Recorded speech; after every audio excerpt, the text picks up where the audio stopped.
Thursday is cleanup day on Leon Avenue when the RCMP, bylaw officials, Downtown Kelowna Association involved themselves in a little cleanup effort on Leon Avenue. But there's one other group here today that's a little different. The Alliance Against Displacement, an advocacy group for the homeless, is here. They don't like what they're seeing. That you can just enter people's tents. There's case law suggesting that they're actually private residences. Well, I know. And that you I'm can't, doing sure. But then no one answered. You can't enter without a warrant. Well, they have something that? going in there. They Yeah, have something going in. No, you can only enter if you believe. If you're in hot, if you're a bylaw officer, you can't even enter in hot pursuit. I saw the bylaw officers and RCMP opening people's tents, unzipping tents, and looking in. Although there's not clear case law establishing that a tent is indeed someone's home, it's more fair to say that the jury's out and that there's been findings in courts on each direction, and that police officers, and certainly not bylaw officers, bylaw officers undoubtedly do not have the jurisdictional power under the Canadian Charter of Rights and Freedoms to unlawfully enter someone's home. We were here last night while the police did their walkthroughs and their surveillance and harassment and threats on people who were asleep on the street. So my observations or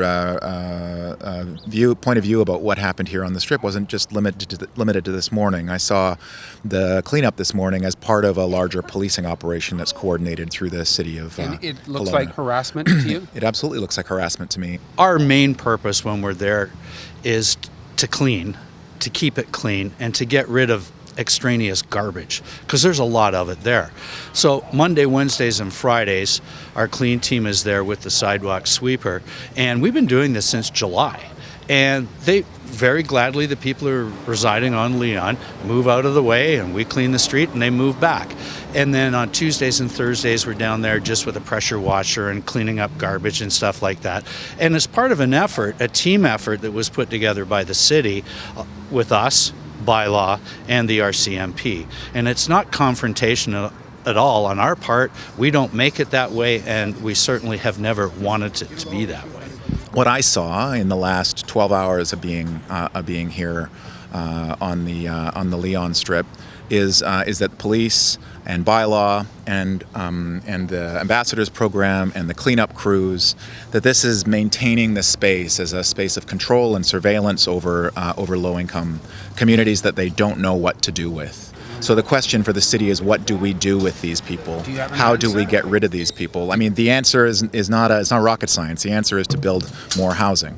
Well, that is going on. They're building They're building an inadequate amount of housing. Yeah, we need housing. We need stuff at this time of the year where they can go and be warm and they can sleep, where they don't have to sleep in a tent and be cold and frozen. Sleeping on a sidewalk, it cannot be warm even when you're in a tent.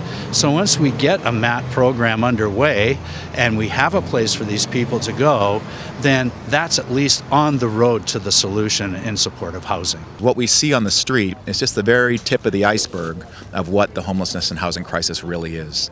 The truth is that most of us are paying more rent than we can afford. Most of us are a paycheck away from homelessness, not because that's just the way things are, but because we have no savings, because we pay all our money towards our basic survival, because our wages have been in free fall since the 1970s, and our real wages, and because rents have been climbing in inverse proportion to that. And so the first thing we lose when we lose our jobs is our housing. And if we lived in social housing where rents could be adjusted to income, we wouldn't be so insecure. People being on the street is not like an ideal situation. It's not like we're saying people should be on the street in this place and not be moved because that's how it should be. We're saying that the government at all three levels needs to invest in housing in a serious way, in a way that interrupts business as usual. They need to recognize it as a crisis and respond as such.